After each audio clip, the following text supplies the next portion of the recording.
j'avais mis l'accent sur l'extraordinaire gravité qu'un ministre de la République, puisse tenir des propos racistes de cette nature-là. Comme exemple, c'était absolument, effectivement, gravissime si un ministre de la République s'autorise à tenir ce propos raciste.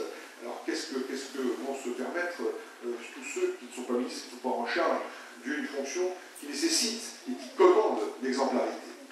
Et donc, il a été condamné, et une fois plus sévèrement, sauf que le tribunal a estimé que cette condamnation ne reposait pas sur une injure publique, mais sur une injure non publique, c'est-à-dire une injure qui concernait en quelque sorte un groupe qui partageait un centre d'intérêt commun, les militants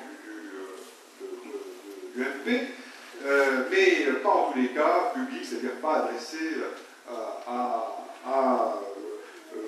la presse et pas nécessairement diffusé auprès effectivement de personnes qui n'étaient pas appartenant à ce groupe politique de l'UMP. Et alors là, ce qui est extraordinaire, c'est qu'effectivement, le tribunal a prononcé cette sanction et il a interprété la presse qui est son droit le plus absolu. Sauf que la Cour d'appel a relevé, légitimement du reste, puisque c'est ce qui est écrit dans la loi, que l'autorisation pour les associations d'initier des procédures devant la justice, qui a été évoquée précédemment, qui est entre parenthèses un acquis défendu par le MRAP essentiellement parce que le MRAP n'était pas la seule association à manifester sa volonté de créer cet arsenal législatif, mais l'ADICRA, pour ne pas la citer, n'avait pas la même perception et pensait finalement que l'intervention des associations n'était pas essentielle. L'initiative des interventions des associations. Vous allez voir à quel point c'était effectivement important que les associations puissent intervenir. Non seulement parce que le MRAP a pu donc initier cette procédure, contre des réquisitions du parquet, c'est-à-dire que le parquet était du côté de la défense, ce qui est normalement assez rare, en général il s'oppose à la défense, là il partageait le point de la défense en disant que c'était des propos privés et que donc circuler, il n'y a rien à voir. Et le tribunal a condamné, il fait appel. Et qu'est-ce que dit la Cour d'appel? Elle dit oui, c'est vrai, c'est effectivement une injure non publique, mais le problème, c'est que les associations peuvent mettre en mouvement l'action publique lorsqu'elles sont des injures publiques, et elle donne très précisément les articles de loi sur l'article 48 de la presse, pour ne pas la citer, mais en revanche, ne peuvent pas mettre en mouvement l'action publique quand il s'agit de contraventions d'injures racistes non publiques, car ce sont des contraventions. Et seul le procureur pouvait mettre en mouvement l'action publique, ce même procureur qui a refusé effectivement de s'associer à la démonstration du MRAP et qui a au contraire est venu en commando spécial, ça c'est clair, et qui est venu effectivement expliquer en nom à travers qu'il n'y avait aucune injure raciste. C'est dire si effectivement cette loi doit être aujourd'hui remaniée, c'est dire si l'importance que revêt l'initiative des associations, puisque c'est grâce encore une fois à elle qu'on a pu mettre en exergue cette problématique, cette injure raciste de Brissortefeu. Et la Cour d'appel, malgré tout, qui l'avait mauvaise, a pris le soin de dire très longuement, suffisamment longuement pour que Brissortefeu ne la ramène pas, que c'était effectivement une injure raciste, qu'elle a été constituée, mais que cette injure raciste était non publique et ne pouvait être mise en mouvement que par l'initiative du procureur qui lui avait fait tout le contraire en première instance. C'est dire si, encore une fois, cette loi est effective. Et en même temps, je regardais dans un quotidien du soir, Le Monde, pour ne pas le citer, qui avait demandé à plusieurs hommes politiques de tous bords de s'exprimer sur les moments les plus difficiles de leur carrière politique. Et ils avaient interrogé Hortefeux, qui a quand même quelques casseroles nombreuses, comme mauvais moment à passer, et il a évoqué cette condamnation qui a été pour lui une tâche indélébile. Et je mets ça en perspective avec Éric Zemmour, qui avait été lui aussi révolté de cette condamnation. Il n'arrivait pas à se calmer et accuser les associations de tous les noms et a pu faire effectivement à de nombreuses reprises tenir des discours qui montraient à quel point il était en désaccord avec ces condamnations. Ça veut dire quand même quelque part qu'une condamnation d'un politique devant un tribunal correctionnel pour une expression raciste, eh bien c'est malgré tout ma famille. C'est un peu de dignité qu'on perd et c'est l'opprobre qui effectivement est porté sur ses épaules condamnation symbolique à des peines d'amende avec sursis. Au dernier congrès du MRAP, on a souhaité, on a appelé de nos voeux effectivement, qu'on renforce la répression des condamnations s'agissant effectivement des expressions d'injures racistes ou de diffamation raciste. Mais quand même, la marque de la famille est portée par un tribunal et en général, effectivement, l'homme politique a du mal à s'en relever, sauf s'il en fait son commerce, comme Jean-Marie Le Pen, qu'on est en train de poursuivre d'ailleurs en ce moment, c'est une affaire qui est pendante. Lui, c'était pas les Landes, c'était la Baule, l'université de la Baule, où, toujours dans ses jeux de mots nauséeux, il évoque le fait que les Roms nous disent, après avoir fait une diatribe sur les sans-papiers, sur l'immigration, et dire tout le mal qu'il pense des régularisations de sans-papiers, eh bien, il dit, les Roms nous disent, nous, on est comme les oiseaux, on vole naturellement. On vole naturellement. Alors, ça fait rire certains dans la salle. La presse a repris cette expression en disant à quel point elle était effectivement nauséeuse et surtout raciste. Puisqu'on impute aux Roms le fait d'être par inné, de manière innée, en quelque sorte par nature, des voleurs.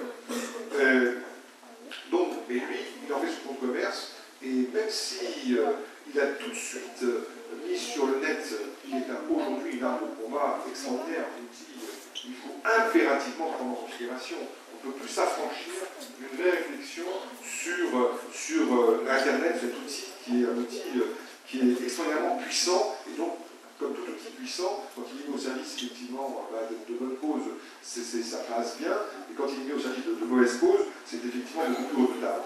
Et il a tout de suite protesté en disant, mais non, mais je parlais effectivement des oiseaux migrateurs, et c'était ça, le fait que les Roms pouvaient effectivement passer d'un pays à l'autre, c'était leur vocation. À part le fait, effectivement, pour certains, et même pour ces certains-là, d'en faire leur fonds de commerce, encore une fois, ce sont toujours aperçus des instants qui marquent et qui sont pour beaucoup des moments, des épreuves très très dures à vivre. Il y a, pour continuer sur le terrain des expériences que nous avons vécues, et quelquefois avec un certain dépit, il y a un préfet, Giraud de Langlade, que vous avez entendu parler, qui a eu des mots, alors on a fini par faire condamner, mais bon, a eu des mots extrêmement durs à l'égard des gens du voyage, on se dit qu'ils vivaient de rapines et d'escroqueries.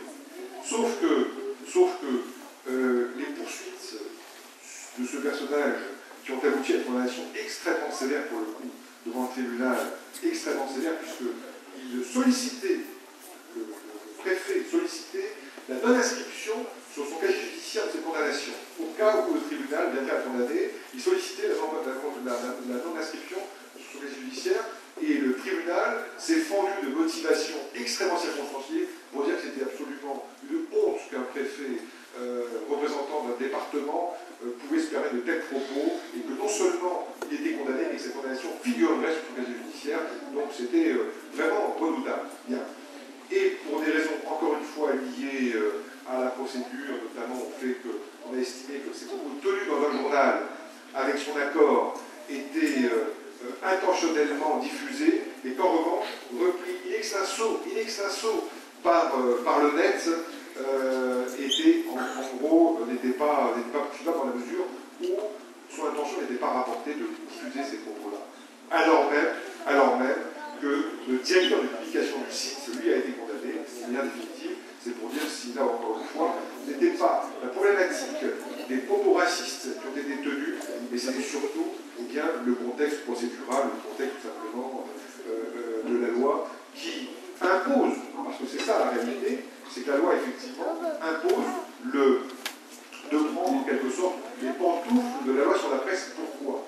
Eh bien parce qu'on ne punit pas le fait d'être raciste, on punit l'expression raciste.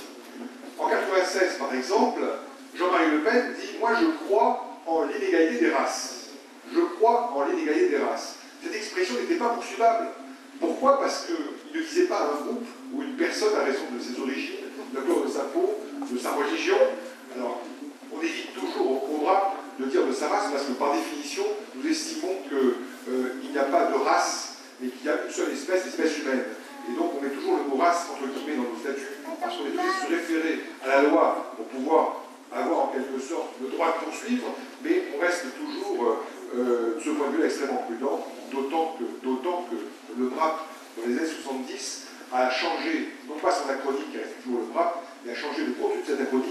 Avant, il s'appelait le Mouvement contre le racisme et l'antisémitisme et pour la paix, et on a transformé cette dénomination en Mouvement contre le racisme et pour la paix entre les peuples, non pas parce qu'on défendait plus les expressions antisémites, mais très simplement parce que nous avions mis en quelque sorte le caractère universel du combat antiraciste et que nous estimons que ce caractère universel et indivisible du combat antiraciste eh bien, est, selon nous, à partir d'un postulat qui consiste effectivement, postulat philosophique, il n'y a pas de différence entre les races, une seule espèce humaine. Ça, c'était la petite incise que je voulais évoquer. Parce que la loi, malgré tout, et ce n'est pas, monsieur le ministre, en charge des relations avec le Parlement qui me contredira, c'est ce qui dit le permis et c'est ce qui dit l'interdit. C'est ce qui dit effectivement que là, on transgresse et que là, la société réagit par rapport à une transgression. Une transgression qui est très atypique, puisqu'elle porte sur un des principes qui comment dirais-je, qui fait partie du bloc extrêmement important de notre République, des principes fondamentaux de notre République, qui est la liberté d'expression.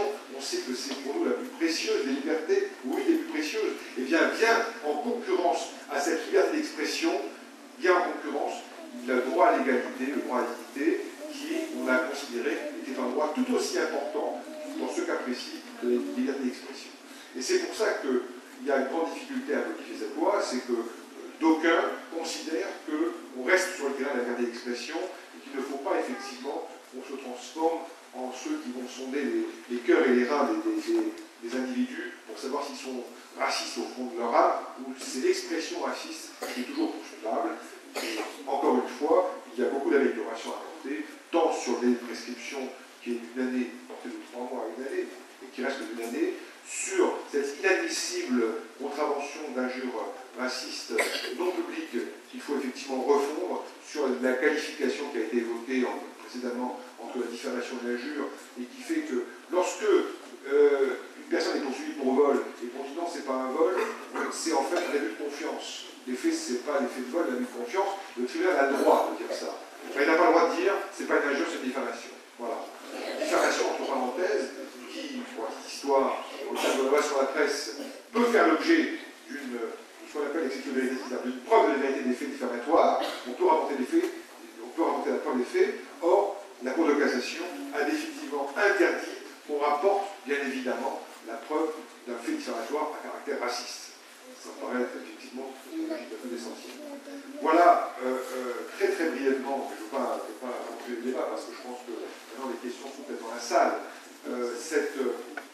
L'importance que revêt cette loi, l'importance que revêt le combat du MRAP à travers, et pas seulement la loi, bien évidemment, parce que la loi c'est la sanction, mais c'est aussi dans le travail de prévention, dans le travail de lutte contre les préjugés que le MRAP agit, dans le fait de considérer que le racisme, c'est encore une fois malheureusement universel, donc il n'y a pas de hiérarchie des racismes, il n'y a pas d'exclusion non plus des racismes. Actuellement, on sait à quel point, quelquefois, ça peut porter à débat, porter à discussion. Bien sûr qu'il faut débattre, il faut discuter, on est là pour ça. S'il y a des questions dans ce sens, on sera là pour y répondre. Mais, encore une fois, le MRAP a voulu mettre l'universalité et l'indivisibilité au cœur de son combat antiraciste. Et c'est aussi bien le petit arabe, le petit noir, le petit juif, le petit tout ce qu'on veut, de couleur de peau qui soit blanc, qui soit vert, qui soit rouge, que l'on défend. C'est pas, il n'y a pas de clan, il n'y a pas de chapelle, il n'y a pas de communautarisme, il y a au contraire un principe